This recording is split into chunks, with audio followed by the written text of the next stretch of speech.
अपने घर को पूरे तरह से डेकोरेट कर दिया होता है और वो पूरी तरीके से तैयारियां कर चुका होता है।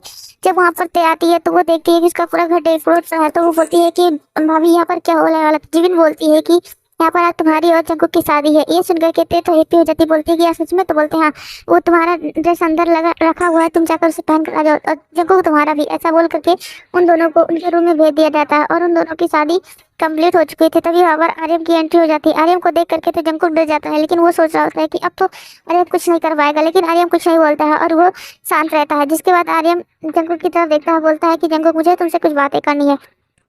तो जंकुक बोलता है ठीक है। उसके बाद जंकुक को लेकर के आर्यन एक रूम में जाता है, बोलता है तुमने उन दोनों में पहले तो फाइट होती है। उसके बाद जंकुक बोलता है कि अब तुम मुझे मार क्यों रहे हो। तो तो आर्यन बोलता है तुमने मेरी बहन से धोखे से शादी क्यों की। तुम जानते हो कि ते सबसे ज्यादा माफिया से नफरत करती है। तो जंकुक एक स्मित करता हुआ बोलता है कि क्या तुम लोग नहीं झूठ बोल रहे हो उससे, आज तक उससे बचपन से झूठ तो ही बोले है। पहले तुम माफिया में थे, उसके बाद तुम्हारा छोटा भाई माफिया में चला गया, क्या मुझे पता नहीं है। और अगर मैं झूठ बोल रहा हूँ तो तुम भी झूठ बोल रहे हो। तो जंकुक की बात सुन करके आर्यन बोलता है हमारे हमने कोई उससे झूठ मूठ के रिश्ते नहीं बांधे हैं। तो ये सुन करके सुबह जंकुक बोलता है मैंने भी उससे कोई झूठ मूठ के रिश्ते नहीं बांधे हैं, मैं भी उससे सच्चा प्यार करता हूँ। ऐसा बोल करके उन दोनों में फिर से फाइट होने लगती है और वो दोनों बहुत बुरी तरीके से लड़ रहे होते हैं। आर्यन और जंकुक फिर से दोनों लड़ते हुए रुक जाते हैं और वो बोलता है, तो आर्यन बोलता है अगर तुमने मेरी बहन को थोड़ा सा भी हर्ट करा तो मैं तुम्हारी जान ले लूंगा। ये सुन करके जंकुक वो एक स्माइल करता है, बोलता है अगर मैंने थोड़ा सा भी जंकुक ते को हर्ट किया तो मैं खुद अपनी जान दे दूंगा, तुम्हारी जरूरत ही नहीं पड़ेगी, क्योंकि उसके आंखों में मैं आंसू कभी देख ही नहीं सकता। ऐसा बोल करके जंकुक और आर्यन दोनों ही एक दूसरे को हैंडशेक करते हैं और बोलते हैं ठीक है, तो ये हमारे बीच में डील रही, अगर तुमने मेरी बहन को थोड़ा सा भी हर्ट किया तो तुम्हारी जान और मेरा गन। ऐसा बोल करके वो दोनों एक दूसरे से हैंडशेक करते हैं। उसके बाद दोनों एक दूसरे को ऐसे कंधे पर कंधे हाथ रख के आ रहे होते हैं जैसे कोई बछड़े हुए दो बिछड़े हुए दोस्त मिल गए हो, ऐसा वो लग रहा होता है। जिसके बाद जंकुक बोलता है ते चले यहाँ से। तो आर्यन बोलता है तुम दोनों कहाँ पर जा रहे हो। तो जंकुक बोलता है मुझे लगभग 3 सालों के लिए बाहर विदेश जाना होगा, क्योंकि मेरा वहाँ पर बहुत ज़्यादा ही पेंडिंग वर्क बचा है। उसके बाद मैं पहले तो कुछ दिनों के लिए ब्राज़ील जाऊँगा, उसके बाद कुछ दिनों के लिए पेरिस में। ये सुन करके आर्यन बोलता है ठीक है। उसके बाद ते और जंकुक वहाँ से निकल जाते हैं। पहले वो ब्राज़ील में जाते हैं और अपना सब कुछ वर्क सेटलमेंट करते हैं और ते और जंकुक बहुत ज़्यादा वहाँ पर एंजॉय करते हैं। वांगी ते और जंकुक जो कि एक दूसरे में बहुत ज़्यादा हैप्पी और टाइम बिता रहे होते हैं। ते जो कि अपने कॉलेज को भी कंप्लीट कर चुकी होती है, इसलिए उसे कोई प्रॉब्लम नहीं होता है जंकुक के साथ रहने में।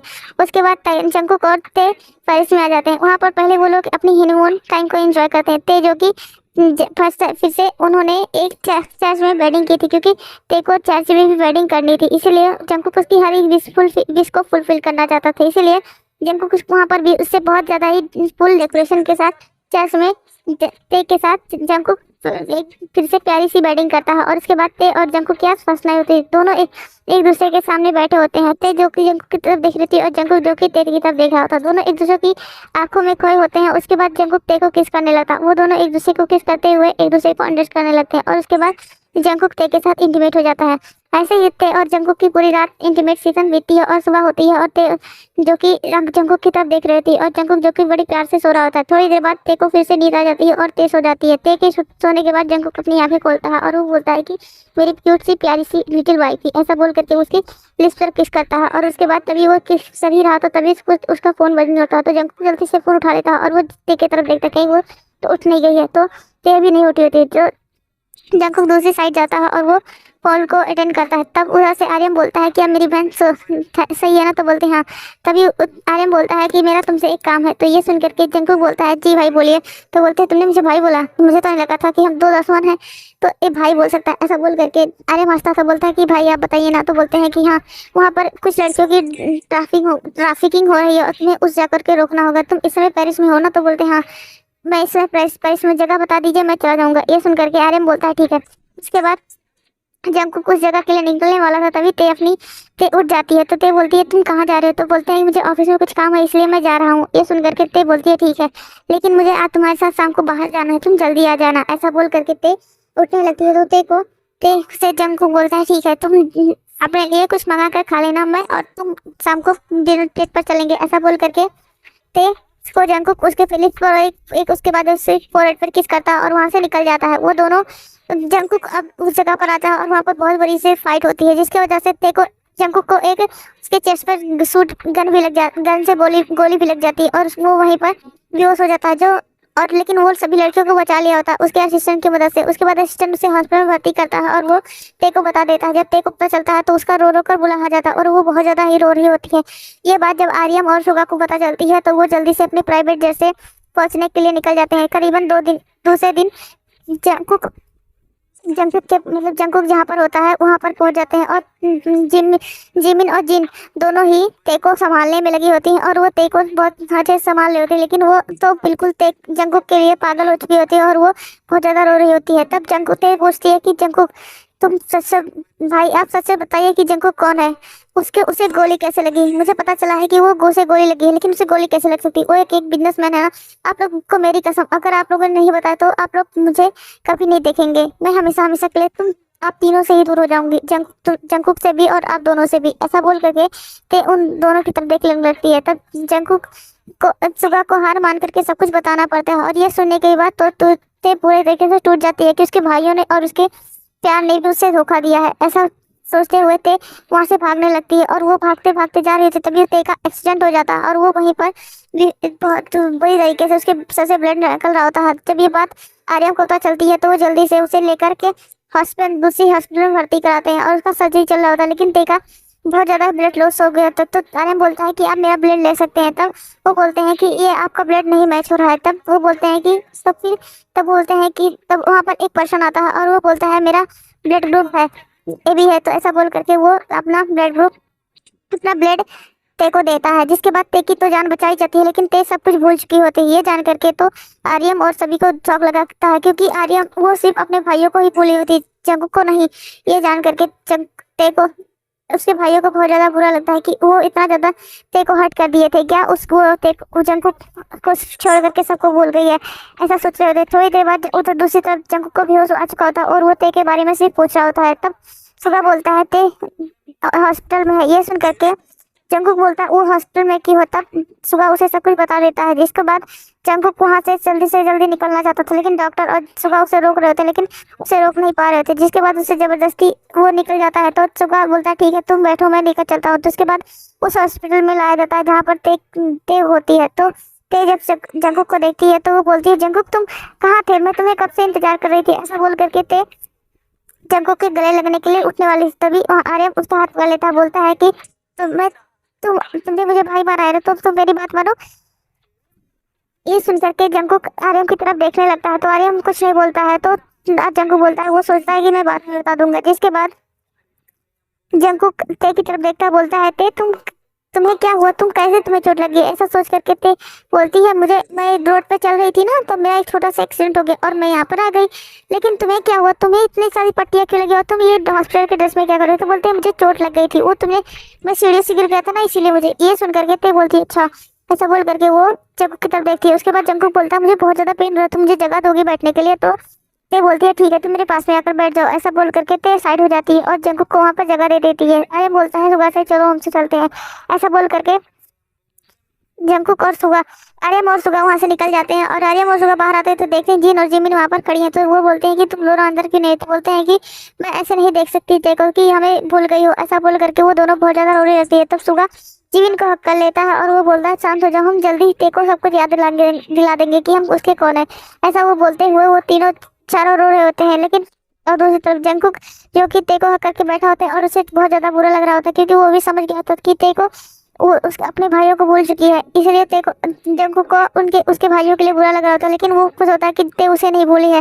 जिसके बाद जंगकुक पूछता है क्या ते मुझे तुम एक चीज बताओगी। तो बोलते हैं कि क्या। तो बोलते हैं कि मैं तुमसे एक चीज बताना चाहता हूँ अभी। तो ये सुन करके ते बोलती है कि बताओ। तो बोलते हैं कि मैं एक माफिया हूँ। ये सुन करके ते बोलती है कि ठीक है कोई उसी बात नहीं। ऐसा बोल करके ते स्माइल करती है। तो जंगकुक बोलता है कि क्या तुम्हें फर्क नहीं पता मैं माफिया हूँ। तो बोलते नहीं तो माफिया बहुत ज्यादा पसंद है। ये सुन करके जंगकुक शॉक हो जाता है, बोलता है कि ये कौन है, ये मेरे ते नहीं लग रही। ऐसा बोल करके जंगकुक बोलता है तुम यहीं पर रुको मैं आती हूँ। आता हूँ। ऐसा बोल करके वो बाहर जाता है, बोलता है आर्यन भाई मुझे कुछ आपसे बातें करनी है। तो बोलते हैं कि क्या? तो बोलते हैं ये क्या मेरी देह है? तो बोलते हैं कि क्यों तुम ऐसा बोल रहे हो? तो बोलते हैं कि मेरे तेरे को कभी माफिया पसंद नहीं थे, लेकिन वो बोल रही मेरी माफिया, मुझे माफिया बहुत ज्यादा पसंद है। ये सुन करके आर्यन शॉक, और वो बोलते हैं कि क्या, ऐसा भी नहीं हो सकता? तो बोलते हैं हाँ आप चल सकते, मेरे पास साथ चल सकते हैं। ऐसा बोल करके जंकुक आर्यन का हाथ पकड़ करके अंदर लाता है, और उसके साथ साथ सुगा और जिन जमीन सभी लोग आ जाते हैं। तब देव से जंकुक फिर से बोलता है क्या सच में तुम्हें फर्क नहीं पड़ता मैं एक माफिया हूँ? तो ते बोलती है नहीं मुझे सच में कोई फर्क नहीं पड़ता, और मैं तो माफिया को बहुत ज्यादा पसंद करती हूँ। ऐसा बोल करके ते हंसने लगती है, तो जिसको देख करके जंकुक, आर्यन और सुगा तो शौक होते हैं, और वो बोलते हैं कि शायद उसके दिमाग पे चोट लगने की वजह से ऐसा हो गया है।